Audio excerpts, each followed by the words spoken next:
بسم اللہ الرحمن الرحیم۔ السلام علیکم مولانا صاحب۔ وعلیکم السلام۔ کیسے ہیں آپ؟ خیریت سے ہیں؟ آج پھر ایک نئی ایپیسوڈ کے ساتھ آپ کے ساتھ میں حاضر ہوں۔ کچھ اور سوال جمع کر کے لایا ہوں، تو امید ہے کہ آپ اس کا مناسب اور جامع قسم کا جواب دیں گے۔ میرا پہلا سوال یہ ہے آپ سے کہ کیسے پتہ کیا جائے کہ دل بیمار ہے، اور اس دل کی بیماری کی صفائی اور اصلاح کے لیے کیا پہلا قدم اٹھانا چاہیے؟ بسم اللہ الرحمن الرحیم۔ عطا بھائی، دل کی اصلاح اتنی ضروری ہے کہ اس کی اصلاح کے لیے اللہ تعالیٰ نے 1.25 انبیاء علیہ الصلاۃ والسلام کو بھیجا۔ قرآن مجید میں اللہ فرماتے ہیں، اس سے اندازہ لگائیں کہ دل کی اصلاح کتنی ضروری ہے۔ آگے میں حدیث بھی بیان کروں گا۔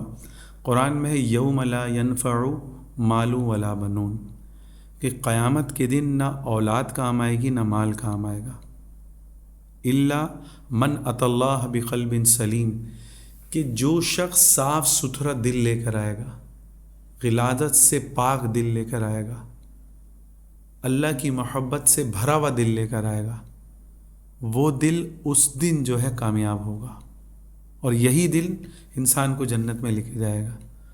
اور اگر دل کی اصلاح نہیں کی تو یہی دل جو ہے اس جسم کے ساتھ جو ہے جہنم میں جائے گا۔ ایک حدیث میں آتا ہے، ان فی الجسد مضغۃ، کہ اللہ کے نبی صلی اللہ علیہ وسلم فرما رہے ہیں کہ انسانی جسم میں گوشت کا ایک لوتھڑا ہے، آخر میں حدیث میں آ رہا ہے الا وہی القلب، وہ دل ہے۔ اس حدیث میں آگے کیا فرمایا؟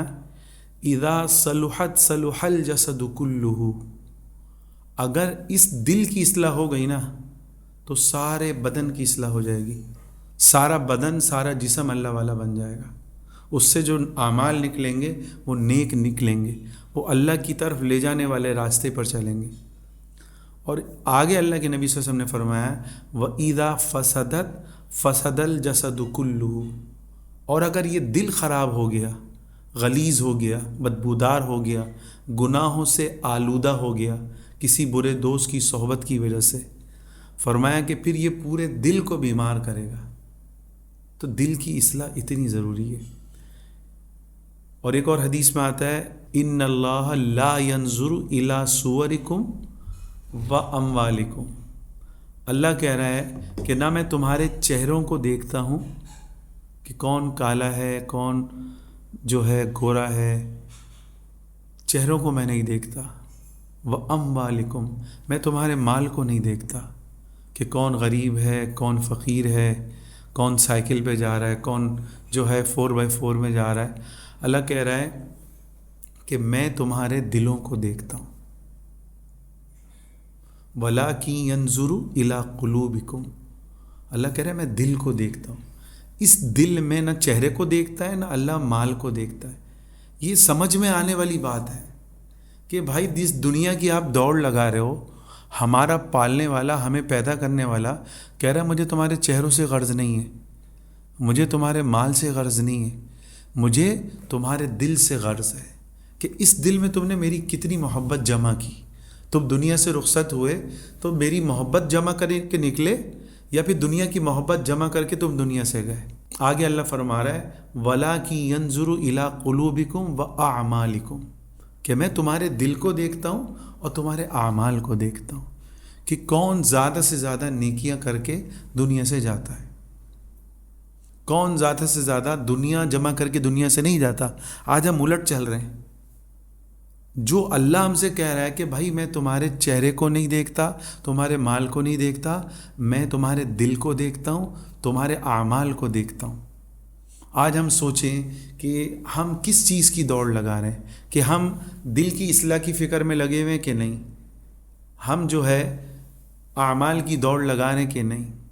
آپ اس بات سے اندازہ لگائیں، آج ہم چاہتے ہیں کہ جی ہمارے کپڑے جو ہے نا بالکل نیٹ اور کلین ہو، ہمارا چہرہ کلین ہو، ہماری بیڈ شیٹ کلین ہو، ہمارا قالین کلین ہو، ہمارا گھر کلین ہو۔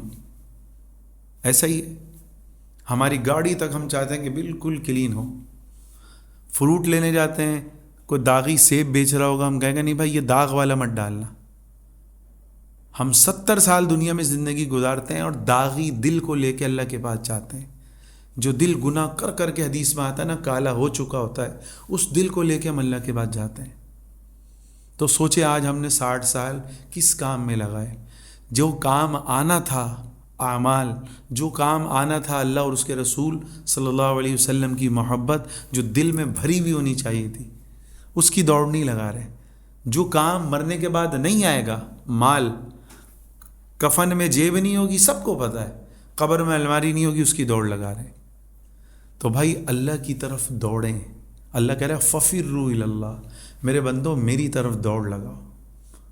تو جو اللہ کی طرف دوڑ لگائے گا وہ عقل مند ہے، اور جو دنیا کی دوڑ لگائے گا اس سے بڑا انٹرنیشنل بیوقوف کوئی نہیں۔ اور اس دل کی صفائی کے لیے ہمیں کیا کرنا ہے؟ اللہ، ہم سب سے پہلے توبہ کریں، اللہ ہمارے گناہوں کو معاف کر دے، بات لمبی نہ ہو جائے۔ دوسرا، زیادہ سے زیادہ اللہ کا ذکر کریں۔ اللہ کا ذکر دل کی گندگی کو دھوتا ہے۔ تیسرا کام، اللہ والوں کی صحبت، ان کے بیانات، ان کے پاس اٹھنا بیٹھنا، اس کو ہم کنٹینیو رکھیں۔ جتنا قرآن حدیث اللہ والوں سے جڑے رہیں گے، نیک لوگوں سے، اتنا ہی ہمارے دل کا تعلق اللہ سے جڑے گا۔ اور اس زمانے میں شیطان کی یہی محنت ہے، لوگوں کو مولویوں سے دور کر دو۔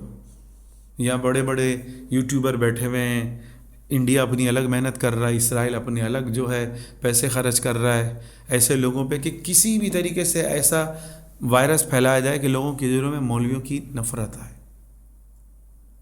تو مختصر یہ ہے کہ اگر نیک لوگوں کی صحبت میں بیٹھیں گے تو نیک بنیں گے اور انہی کے ساتھ جنت میں جائیں گے، اور برے لوگوں کی صحبت میں بیٹھیں گے تو برے بنیں گے اور انہی کے ساتھ جہنم میں جائیں گے۔